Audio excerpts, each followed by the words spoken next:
Before we continue, comment below which city or country you're watching this video from. They laughed when she walked into Fort Bragg wearing combat boots 2 sizes too big.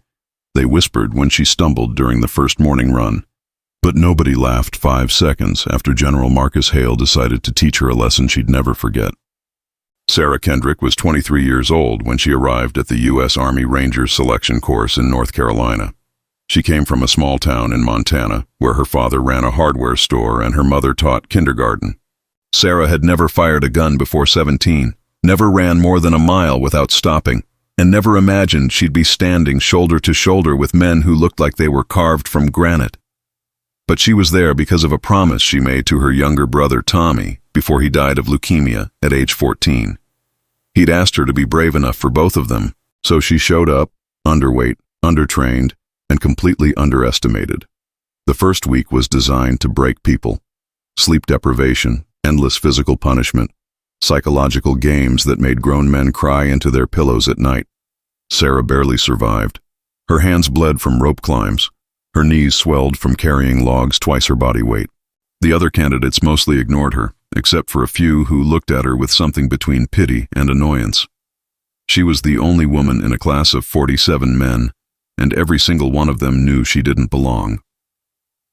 General Marcus Hale had been in the Army for 32 years. He'd served in Iraq, Afghanistan, and half a dozen classified operations that would never appear in any official record. He was a legend, a man whose mere presence could silence a room full of rowdy soldiers. He had 3 rules he lived by: discipline above all, weakness is contagious, and women belong in support roles, not combat units. When he heard that a female candidate had somehow passed the initial screening for Ranger selection, he took it as a personal insult to everything he'd built. On day 9 of training, during a hand-to-hand combat demonstration, General Hale decided to make an example.